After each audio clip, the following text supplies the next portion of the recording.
اعوذ باللہ من الشیطان الرجیم بسم اللہ الرحمن الرحیم۔ تمام مومنین کو عید اکبر، عید غدیر، تاج پوشی امیر المومنین مولا کائنات علی بن ابی طالب علیہ السلام کی مبارکباد پیش کرنا چاہوں گا، اور ایک شعر پیش کرتا ہوں کہ میرے نبی نے سب کو رکایا غدیر میں، میرے نبی نے سب کو رکایا غدیر میں، سب کو دکھا دکھا کے بتایا غدیر میں۔ میرے نبی نے سب کو رکایا غدیر میں، سب کو دکھا دکھا کے بتایا غدیر میں، اور چھپ چھپ کے کیوں سقیفہ میں کرتا رہا چناؤ، چھپ چھپ کے کیوں سقیفہ میں کرتا رہا چناؤ، دم تھا تو مانگ لیتا نہ آ کر غدیر میں، دم تھا تو مانگ لیتا نہ آ کر غدیر میں۔ ایک کلام پیش کرنے چلا ہوں، اللہم صلی علی محمد و آل محمد وجل فضل۔ اسلام کی حیات کا یہ معجزہ سنو،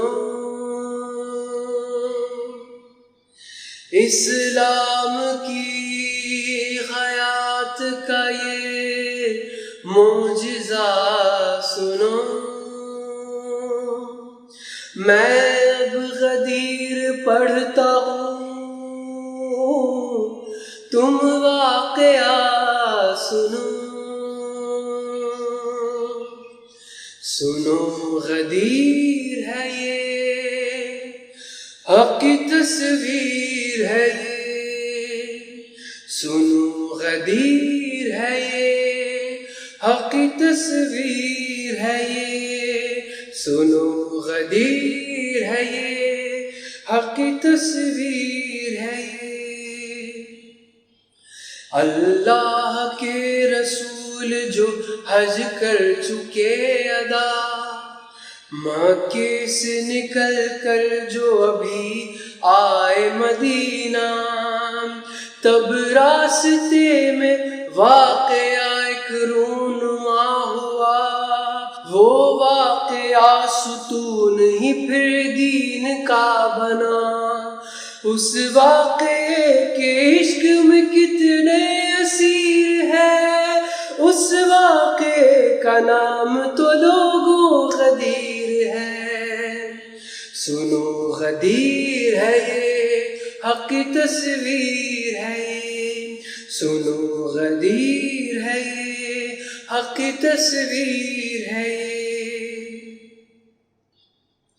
خالق نے کہا بات سنو میری مصطفیٰ، پیغام یہ پہنچا دو جو میں نے تمہیں دیا، خالق نے سخت لہجے میں پھر ان سے یہ کہا، گر کام یہ نہیں کیا تو کچھ نہیں کیا، حیدر کی ولا ہی میرے دی کا اصول ہے، حیدر کی ولا گر نہیں پھر دی فضول ہے، سنو غدیر ہے یہ، حق کی تصویر ہے یہ، سنو غدیر ہے یہ، حق کی تصویر ہے یہ۔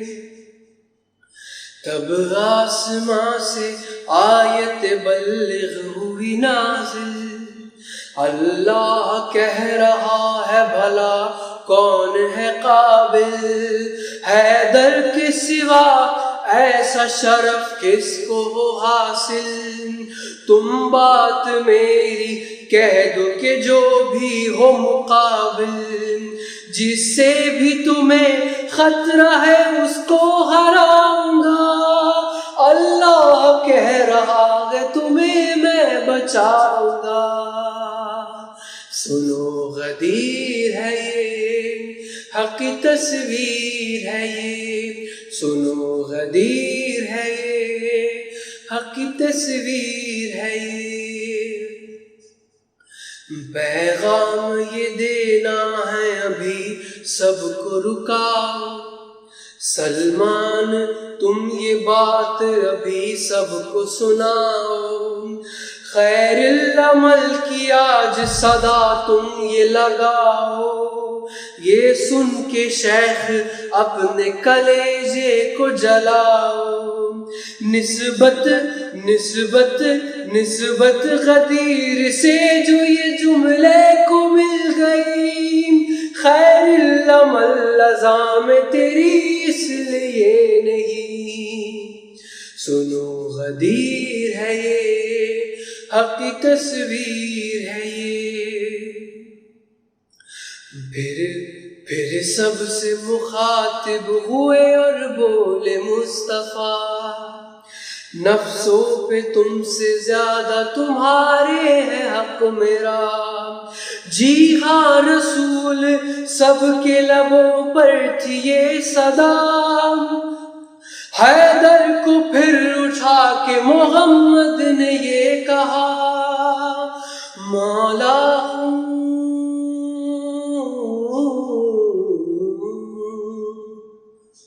مولا ہوں جس بھی فرد کا میں کائنات میں، اس کے علی بھی مولا ہے اب میرے ساتھ میں،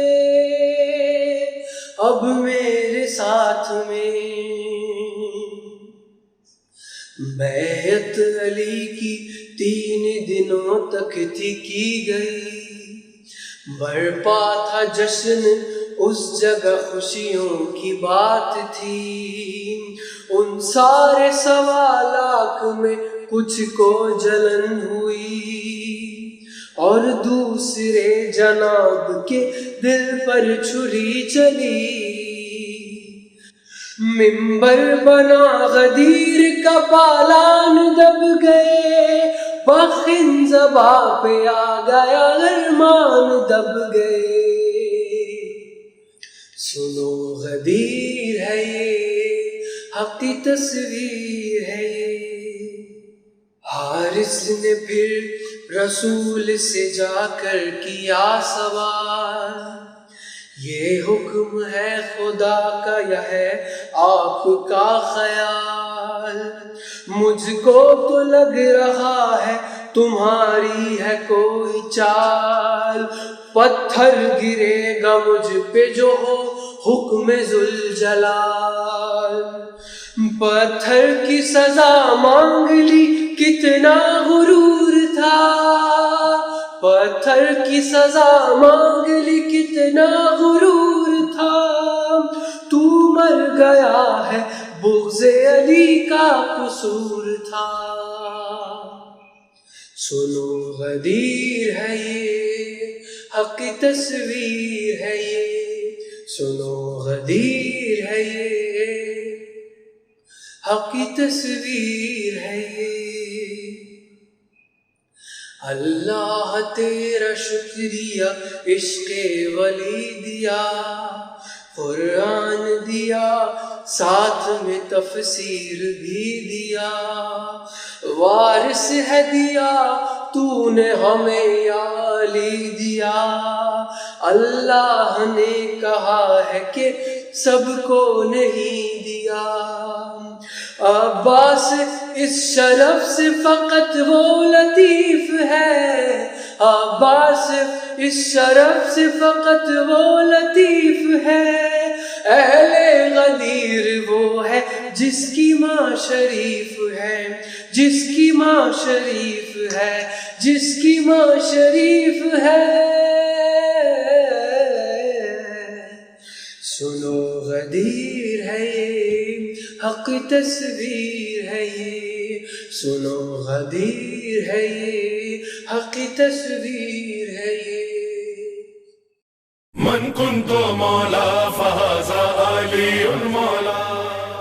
اعوذ باللہ السمیع العلیم من الشیطان الرجیم، بسم اللہ الرحمن الرحیم، الحمد للہ رب العالمین، والصلاة والسلام علی اشرف الانبیاء والمرسلین، حبیب الہ العالمین سیدنا و نبینا ابی القاسم محمد وعلی آلہ الطیبین الطاہرین المعصومین، سیما علی بقیت اللہ فی العالمین، خاتم ائمۃ المعصومین، الکہف الحسین وغیاث المستر المستکین، ملجأ الهاربين وعصمة المعتصمين أرواحنا وأرواح العالمين لتراو بمقدمه فداه عجل الله تعالى فرجه الشريف واللعنة الدائمة الباقية على أعدائهم أجمعين۔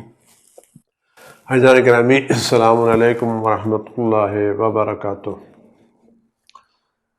گفتگو اس موضوع پر تھی کہ آج کے وقت میں ہمیں غدیر کو زندہ رکھنا ہے، اور یہ ہماری زندگی کا مسئلہ ہے، ہمارے دین کا مسئلہ ہے، ہمارے روز مرہ کے مسائل اور اعمال کا مسئلہ ہے۔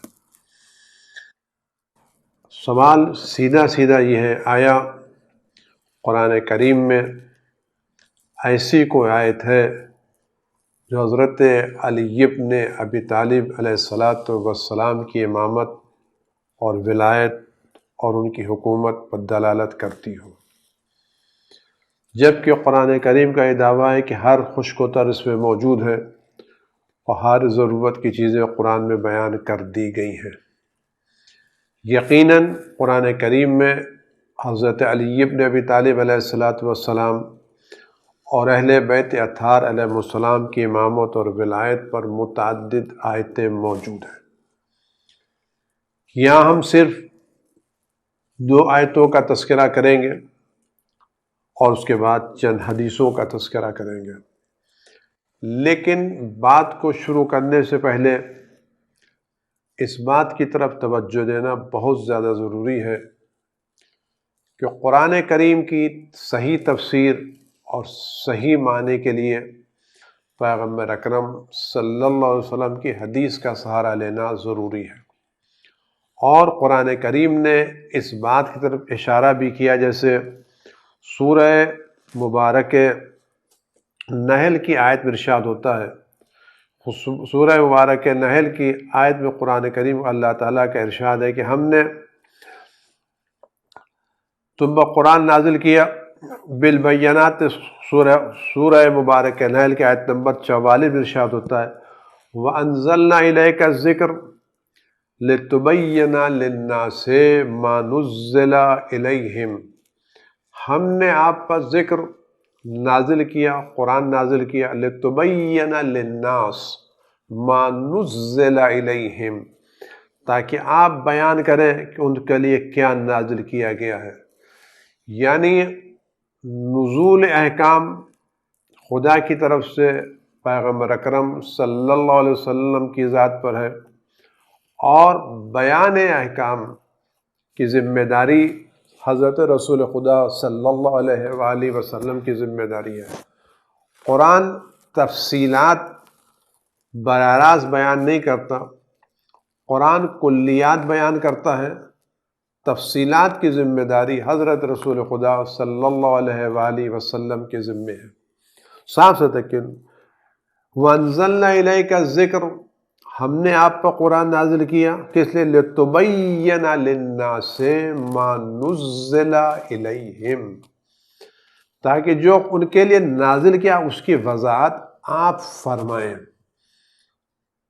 یہ بیان، تفصیل، جزیات کی ذمہ داری خداوند عالم نے اپنے رسول کے ذمہ قرار دی ہے۔ اسی لیے قرآن کریم کی آیتوں میں آپ کو اقیموا الصلاۃ ملتا ہے، نماز کی تفصیلات رسول اللہ صلی اللہ علیہ وآلہ وسلم بیان فرمائیں گے۔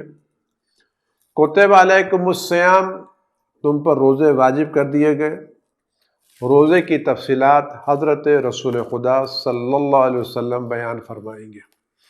اور آج دنیا میں جتنے بھی مسلمان ہیں وہ جو بھی نمازیں پڑھ رہے ہیں وہ ان بیانات کی روشنی میں پڑھ رہے ہیں جو حضرت صلی اللہ علیہ وسلم سے نقل کی گئی ہے۔ جو حضرت صلی اللہ علیہ وسلم نے جو نقل کیا ہے اسی کی بیان روشنی میں آج یہ نمازیں ہیں، یہ روزے ہیں، یہ احکام ہے، یہ حج ہے۔ تو جس طرح سے ہم اقیم الصلاۃ کی تفصیلات پیغمبر اکرم صلی اللہ علیہ وآلہ وسلم کی روایتوں سے لیتے ہیں اور اس پر کسی کو کوئی اعتراض نہیں ہوتا، ہم روزے کی تفصیلات احادیث پیغمبر اکرم صلی اللہ علیہ وآلہ وسلم سے کسی کو اعتراض نہیں ہوتا، اسی طرح جب ولایت کا مسئلہ آتا ہے تو قرآن میں اصل ولایت کا ذکر کیا گیا ہے، اور اس ولایت کی تفصیل، اس کی جزیات، اس کا مصداق، کون ولی ہے، یہ ہم بقیہ احکام کی طرف حدیث پیغمبر اکرم صلی اللہ علیہ وسلم سے لیتے ہیں۔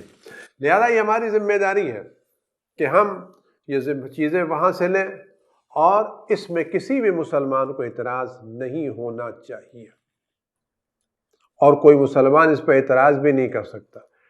لیکن جب نماز کے مسائل آتے ہیں، روزے کے مسائل آتے ہیں، تو اس میں یہ بحثیں بہت کم ہوتی ہیں، یہ روایت معتبر ہے، یہ معتبر نہیں ہے، اس روایت کو کتنے لوگوں نے نقل کیا ہے، کن کی کتابوں میں نقل کی گئی ہے۔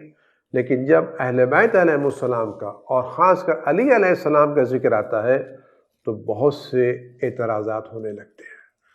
لیکن خداوند عالم کا لاکھ لاکھ شکر ہے، لاکھ لاکھ احسان ہے کہ اس نے اہل بیت علیہ السلام کی حقانیت اتنی زیادہ واضح طور سے بیان کر دی ہے کہ کسی کے لیے شک کی کوئی گنجائش نہیں ہے، مگر یہ کہ وہ لوگ جو دن میں بھی چمکتے ہوئے سورج کے وجود کا انکار کر دے، اس کا مسئلہ الگ ہے، ایسے لوگوں کو کوئی سورج نہیں دکھا سکتا۔ قرآن کریم میں سورہ مائدہ کی آیت نمبر 55، انما ولیکم اللہ ورسولہ والذین آمنوا الذین یقیمون الصلاۃ ویؤتون الزکاۃ وہم راکعون۔ سورہ مائدہ کی آیت نمبر 55۔ انما، جب لفظ انما عربی میں استعمال ہوتا ہے اس کا یعنی بس اور بس، اس کے علاوہ اور حصر ہے، یعنی یہ بات منحصر ہے کہ تمہارا ولی سرپرست اللہ ہے، ورسولہ اور اللہ کا رسول ہے، والذین اور وہ لوگ ہیں، آمنوا جو ایمان لائے، الذین یقیمون الصلاۃ جو نماز قائم کرتے رہتے ہیں، ویؤتون الزکاۃ اور زکوٰۃ ادا کرتے رہتے ہیں، وہم راکعون جبکہ وہ رکوع میں ہوتے ہیں۔ یعنی خدا کے بعد، رسول کے بعد جو تمہارا ولی ہے، جس کو خدا رسول کی طرح سے تم کو ولایت حاصل ہے، تم پر حکومت حاصل ہے، وہ کون ہے؟ یہ وہ شخص ہے جو صاحب ایمان ہے، نماز قائم کرتا ہے، حالت رکوع میں زکوٰۃ دیتا ہے۔ اب دیکھیں یہ جو جملہ ہے، اللہ معلوم ہے، اس کا رسول معلوم ہے، اب یہ دیکھنا یہ وہ شخص کون ہے، اس کی کس کی بات، یہ شخص کون ہے جس نے نماز کی حالت میں زکوٰۃ دی ہے، یہ کون ہے جو رکوع کی حالت میں زکوٰۃ دے رہا ہے۔ اگر یہ پتہ چل جائے تو بات واضح ہو جائے گی۔ انما بس بس بس، آپ غور کریں، اللہ کی ولایت لوگوں کی دی ہوئی ہے، یہ اللہ کی اپنی ذاتی ہے۔ اللہ جو مومنین کا، مسلمانوں کا، پوری دنیا کا ولی ہے، سرپرست ہے، حاکم ہے، یہ ولایت اس بنا پر اس کو حاصل ہے کہ لوگوں نے خدا کی خدائی تسلیم کی ہے، یا خدا کی ولایت، خدا کی حکومت اپنی ذاتی ہے۔ خدا کی ولایت اس کی اپنی ذاتی ہے، اس نے یہ ولایت اپنے بعد اپنے رسول کو دی ہے، اور رسول کے بعد یہ ولایت اس نے ان لوگوں کو دی ہے جو صاحبان ایمان ہیں، نماز قائم کرتے ہیں اور حالت رکوع میں زکوٰۃ دیتے ہیں۔ اب دیکھیں یہ کون شخص ہے، اگر یہ پتہ چل جائے، اس میں آپ غور کریں، اللہ کے بعد بلا فصل ہے ورسولہ، اور اس کے بعد بلا فصل ہے والذین آمنوا، اللہ کے بعد بلا فصل یہ ولایت رسول کو حاصل ہے، اور رسول کے بعد یہ ولایت بلا فصل ان لوگوں کو حاصل ہے جن میں یہ خصوصیات پائی جاتی ہیں۔ یہ تینوں ولایتیں ایک دوسرے سے متصل ہیں۔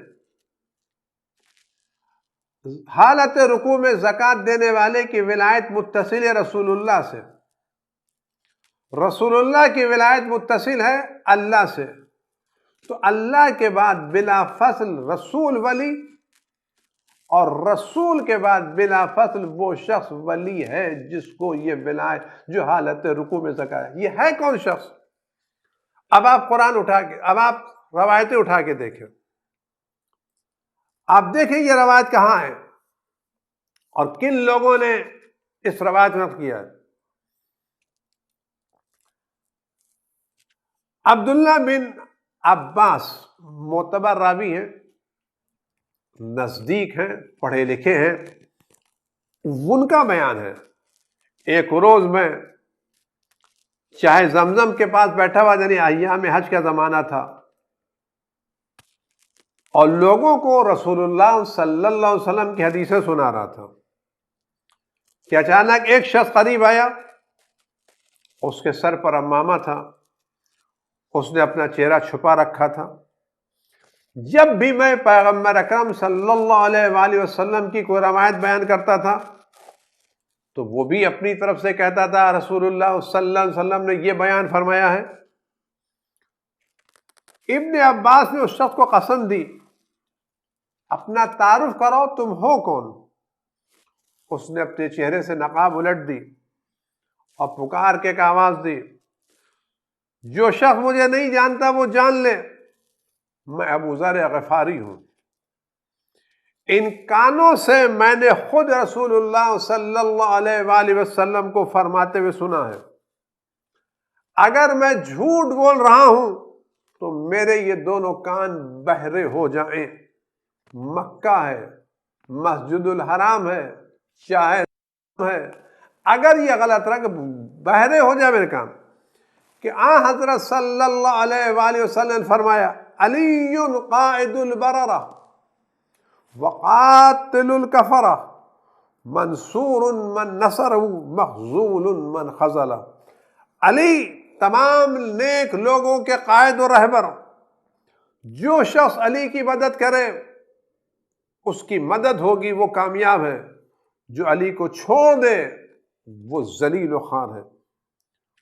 اس کے بعد جناب ابو ذر نے یہ روایت بیان کی، کہتے اے لوگوں، ایک دن میں رسول خدا کے ساتھ مسجد میں نماز پڑھ رہا تھا کہ ایک سائل مسجد میں داخل ہوا اور لوگوں سے مدد طلب کی، لیکن کسی نے اس کو کچھ دیا نہیں۔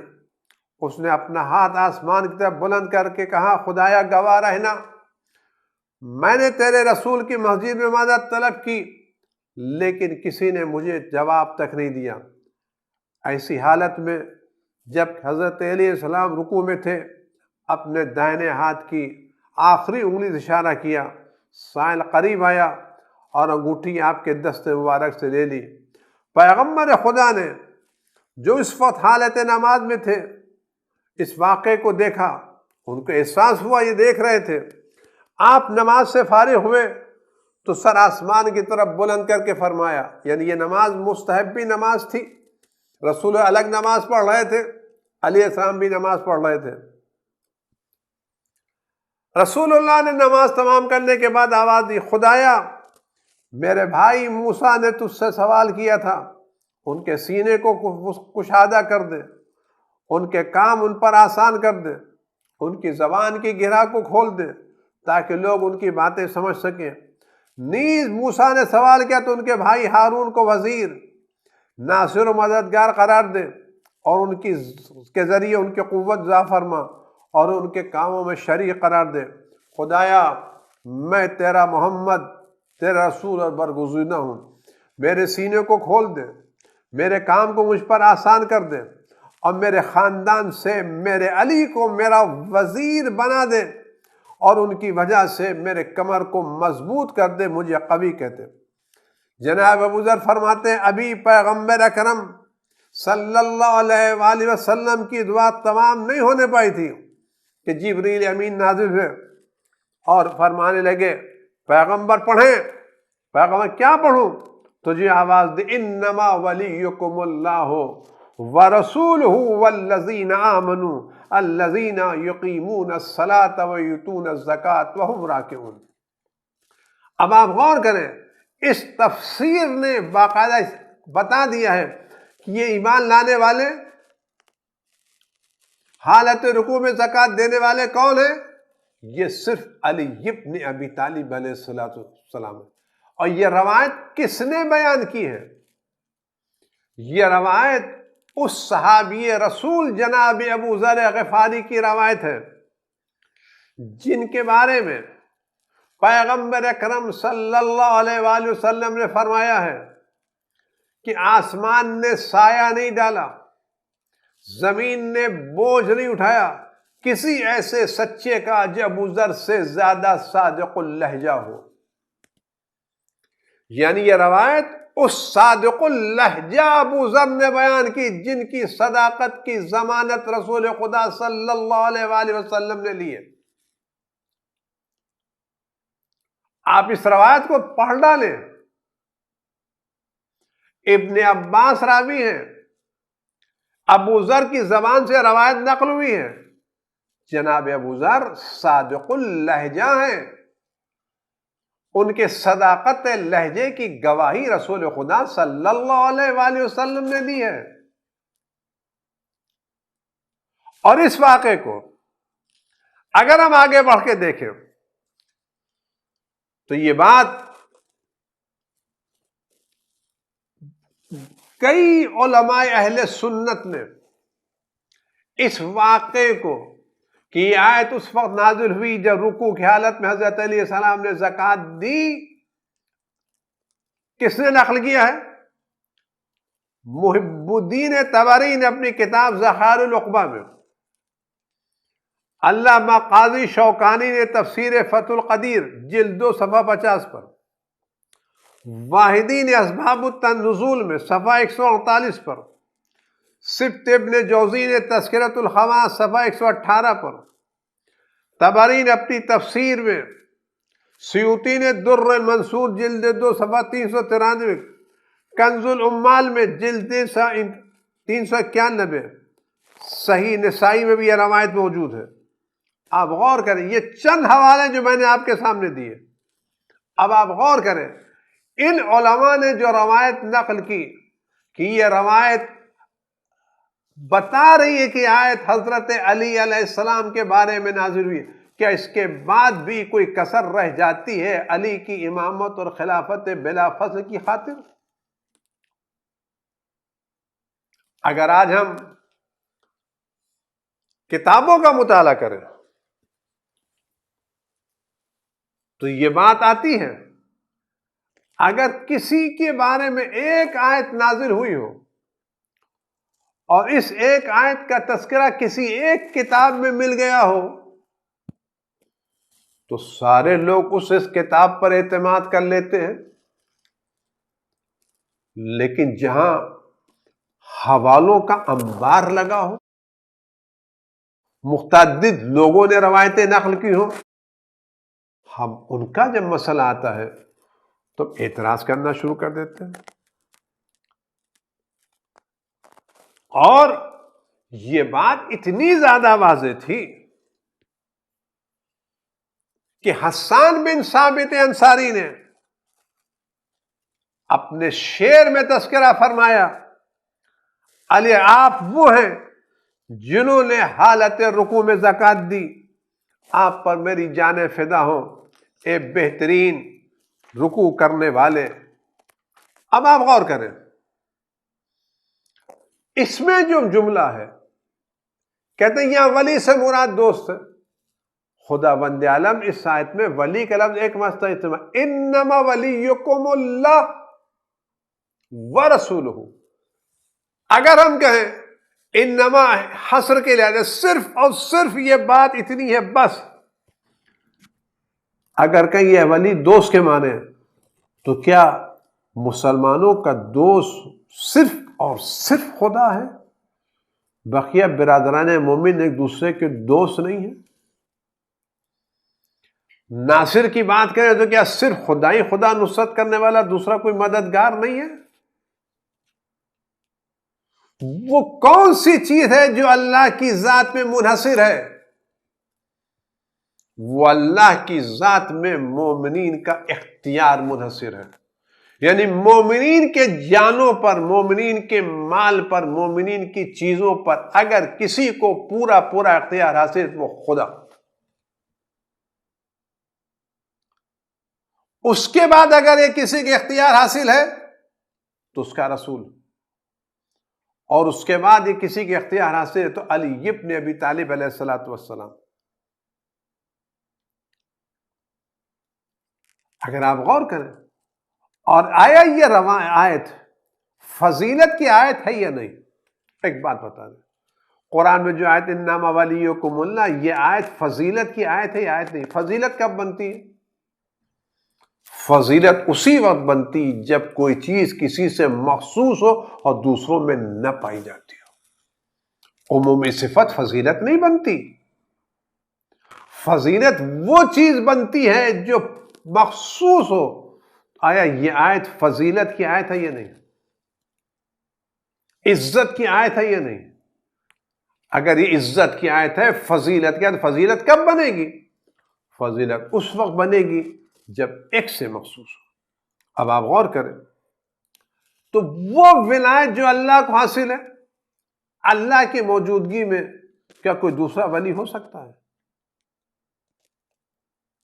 رسول خدا کی موجودگی میں کوئی دوسرا ولی ہو سکتا ہے؟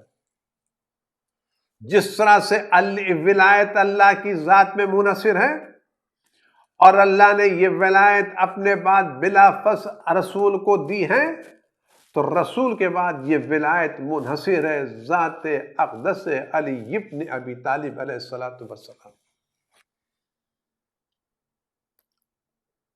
ولایت یعنی سرپرستی،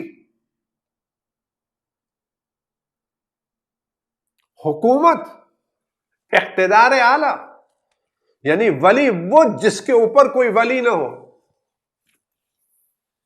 اگر باپ نابالغ بچے کا ولی ہے تو اس کا مطلب کیا ہے؟ اس نابالغ بچے کے امور پر باپ کا فیصلہ نافذ ہے، اس کی موجودگی میں کوئی دوسرا فیصلہ نہیں ہے. اگر کوئی شخص یتیم کا ولی ہے، اس کا مطلب کیا ہے؟ یعنی اس کا حکم نافذ ہے.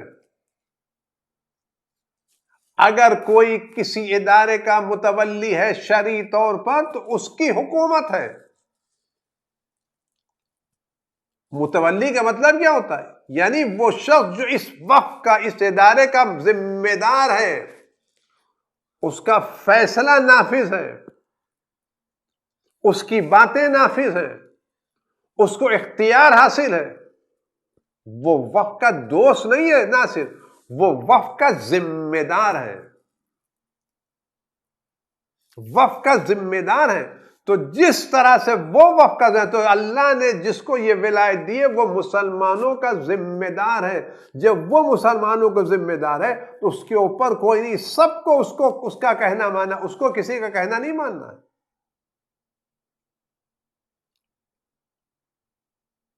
قرآن صاف صاف کہہ رہا ہے. اب یہ آنے کے بعد کچھ لوگوں نے اعتراضات کیے، اور مزہ تو یہ ہے کہ ان کتابوں کے علاوہ اس روایت کو ابن عباس نے، عمار ابن یاسر نے، عبداللہ بن سلام نے، سلمہ بن کہیل نے، انس بن مالک نے، عتبہ بن حکیم نے، عبداللہ بن ابی نے، عبداللہ بن غالب نے، جابر بن عبداللہ انصاری نے اور ابو ذر غفاری نے بیان کیا. یہ اصحاب پیغمبر نے یہ روایت بیان کی ہے. یہ آیت علی علیہ السلام کی شان میں نازل ہوئی. آیا اس کے بعد بھی کوئی کسر رہ جاتی ہے؟ ہم نماز کے بارے میں اتنی بحثیں نہیں کرتے، جبکہ نماز اگر کسی نے نہیں بھی پڑھی تو 10 سال کے بعد اس کی قضا کر سکتا ہے. لیکن اگر کسی نے ولایت کو نہیں مانا، قضا نہیں ہے. تو ہم بقیہ مسائل میں ساری باتیں مان لیتے، اس میں کوئی نہیں باتیں تسلیم کرتے. اب یہاں کے اوپر کچھ اعتراضات کرتے ہیں، مسائل پیش کرتے ہیں. کہتے ہیں صاحب یہاں پر الذین جو ہے جمع کا صیغہ استعمال ہوا ہے، اور علی علیہ السلام تو ایک ہے. الذین یقیمون الصلاۃ ویؤتون الزکاۃ، الذین آمنوا والذین یقیمون الصلاۃ ویؤتون الزکاۃ. آمنو بھی جمع کا صیغہ ہے، الذین بھی جمع کا صیغہ ہے، یقیمون بھی جمع کا صیغہ ہے، یؤتون بھی زکاۃ وہم بھی زکاۃ کا صیغہ ہے، راکعون بھی جمع کا صیغہ ہے. تو اتنے جمع کے صیغے سے آپ کیسے ایک آدمی مراد لے لیں؟ لہذا اس سے کئی لوگ مراد ہیں. قرآن کریم اس سے پہلے بہت سی باتوں کو بیان کر چکا ہے. آیے مباہلہ، قل تعالوا ندعو ابناءنا وابناءکم ونساءنا ونساءکم وانفسنا وانفسکم. آیت ہے کہ نہیں مباہلے کی؟ سارے مسلمان مفسرین محدثین متفق ہیں کہ نسانا جمع کا صیغہ ہے، لیکن اس سے صرف جناب سیدہ مراد ہے، دوسرا کوئی نہیں ہے.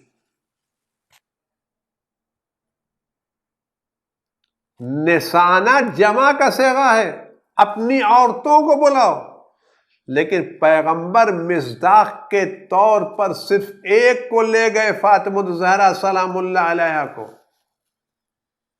انفسنا اپنے نفسوں کو بلاؤ، انفسنا جمع کا صیغہ ہے، لیکن پیغمبر اکرم صرف اور صرف علی ابن ابی طالب علیہ الصلوۃ والسلام کو لے گئے. ابنانا جمع کا صیغہ، بچوں بیٹوں کو لے کے آؤ، تو جمع کم سے کم 3 پہ بولی جاتی، پیغمبر صرف 2 کو لے کے گئے. تو جس طرح سے آئے مباہلہ میں جمع سے نسانا سے صرف جناب زہرا مراد ہے، انفسنا سے صرف علی ابن ابی طالب مراد ہے، اسی طرح سے اس آیت میں الذین یؤتون الزکاۃ سے صرف اللہ یقیمون الصلاۃ و یؤتون الزکاۃ سے صرف علی ابن ابی طالب علیہ الصلوۃ والسلام مراد ہے. اس کے اور بھی آپ غور کریں. سورہ آل عمران، الذین قال لهم الناس ان الناس قد جمعوا لكم فاخشوهم فزادهم ایمانا. قال، جن لوگوں نے کہا کہ ان الناس قد جمعوا لكم، لوگوں نے کہا کہ لوگوں نے تمہارے لیے بڑا لشکر جمع کر رکھا ہے، تم سے ڈرو. لوگوں نے کہا یہ الذی قال لهم الناس، اس جمع سے مراد کون ہے؟ ایک شخص نعیم بن مسعود یا نعیم بن مسعود. سورہ مائدہ کی آیت 92، یقولون نخشی ان تصیبنا دائرہ، یہاں بھی جمع کے صیغے استعمال ہوئے، اس سے ایک شخص مراد عبداللہ بن ابی. اس کے علاوہ قرآن کریم میں بہت سی مثالیں. انا انزلناہ فی لیلۃ القدر، ہم نے اس قرآن کو شب قدر میں نازل کیا، جمع کا صیغہ ہے، مراد ایک اللہ. تو یہ ایک بات تو ہے ہی نہیں کہ ایک ہی مسئلہ ہو. قرآن کریم میں مثالیں موجود ہیں کہ جمع بول کر کے واحد مراد لیتے ہیں. دوسرا اعتراض کرتے ہیں کہ سب حالت رکوع میں زکوٰۃ دیتے ہیں. کیسے علی نے زکوٰۃ دیتی؟ وہ تو نماز میں غرق ہو جاتے تھے، پیروں سے تیر نکال لیا جاتا تھا، پتہ نہیں چلتا تھا. تو کیسے انہوں نے سائل کی بات سن لی اور متوجہ ہو گئے؟ جواب یہ، علی علیہ السلام جب نماز میں خدا کی طرف متوجہ ہوتے تھے تو مرضی خدا کو نظر رکھتے تھے نہیں رکھتے تھے؟ یعنی عظمت خدا کے سامنے متوجہ ہوتے تھے. جب عظمت خدا کے سامنے متوجہ ہوتے تھے، کس لیے متوجہ تھے؟ خدا سے قربت کی خاطر نا، خدا سے نزدیکی کی خاطر نا، خدا سے قریب و قربت کی خاطر اگر قریب ہوتے تھے تو جس طرح سے نماز پڑھنا قدرت خدا سے قربت کا ذریعہ ہے، اسی طرح سے اللہ کی خاطر زکوٰۃ دینا بھی قربت کا ذریعہ ہے۔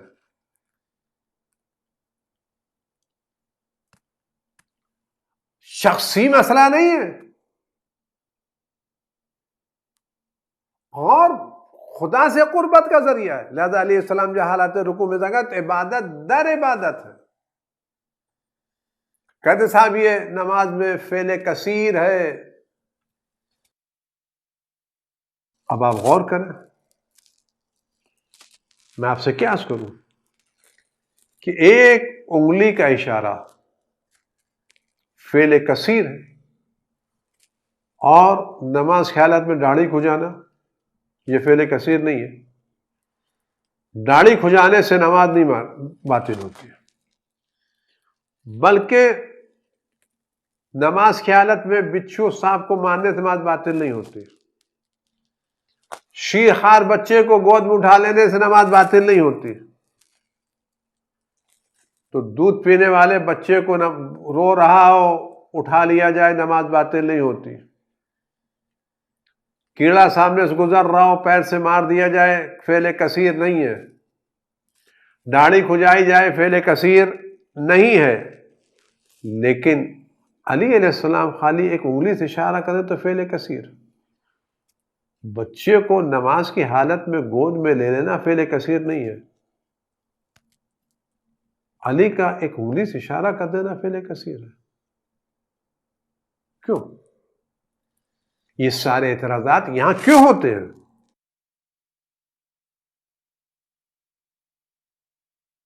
اس سے آپ غور کر، تو یہ جو آیت ہے اس پر آپ غور کریں، میں خالی مختصر کرنا ہے۔ اور دوسری بات میں عرض کروں، وَهُمْ رَاكِعُونَ، حالت رکوع میں زکوٰۃ دی، حالت رکوع میں زکوٰۃ دی۔ رکوع کب ہوتا ہے؟ رکوع جھکنے کا نام نہیں ہے، رکوع نماز کا ایک فعل ہے۔ اگر آدمی الگ سے جھکے تو جھکنا کہلائے، رکوع نماز کا رکن ہے، تو یہ رکوع اسی وقت رکوع کہلائے گا جب نماز صحیح ہوگی۔ اگر نماز باطل ہے تو رکوع جھکنا ہے، خضوع ہے، رکوع نہیں ہے۔ خداوند عالم رکوع سے تعبیر کر رہا ہے، یعنی خدا اس حالت نماز کو نماز سمجھ کے رکوع قرار دے رہا ہے، اور ہم اس کو فعل کثیر قرار دے کے باطل، یعنی جس کی نماز پڑھی جا رہی ہے وہ اس کو قبول کر رہا ہے کہ یہ رکوع ہے۔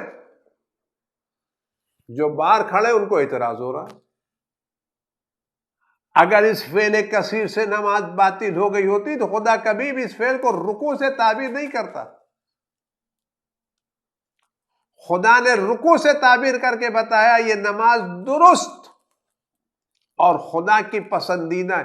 یعنی اگر یہ نماز میں آپ یقین جانیں، آپ اگر فعل کثیر سے نماز باطل ہو گئی ہوتی، ریاکاری ہوتی، کسی اور بنا پر خدا کی نظر میں یہ نماز باطل ہوتی تو خدا کبھی وَهُمْ رَاكِعُونَ کی بات نہ کرتا۔ لیکن اگر خدا رکوع کی بات، یعنی یہ نماز پوری طرح سے خدا کے نزدیک نماز ہے، قابل قبول ہے، خدا کی پسندیدہ نماز ہے، تو خدا جس نماز کو اپنے پسندیدہ نماز قرار دے، کیا اس کو کوئی شخص یہ کہہ کے باطل کر سکتا یہ فعل کثیر ہے؟ یہ دل کی بھڑاس ہے، یہ اہل بیت سے خلش ہے جو ان لوگوں کو اس طرح کے اعتراضات پر آمادہ کرتی ہے۔ ایک اور اعتراض کرتے ہیں کہ اگر یہ آیت علیہ السلام کی ولایت کے بارے میں ہے، ان کی خلافت بلا فصل پر دلالت کرتی ہے، ان کی امامت پر دلالت کرتی ہے، اور اس آیت کی روشنی میں علیہ السلام اللہ کے رسول کے بلا فصل خلیفہ ہیں، خود علیہ السلام نے اس آیت سے استدلال کیوں نہیں کیا؟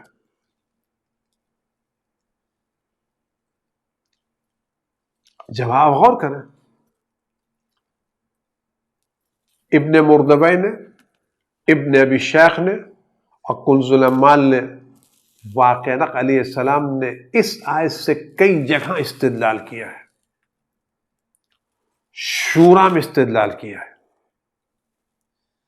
شورا میں جب عمر نے شورا بنائی تھی تو جب حقیقتوں کی بات تھی، علیہ السلام نے کہا میری امامت پر یہ آیت دلیل ہے، اور اس میں جتنے لوگ تھے سب اپنے کو مستحق خلافت سمجھتے تھے۔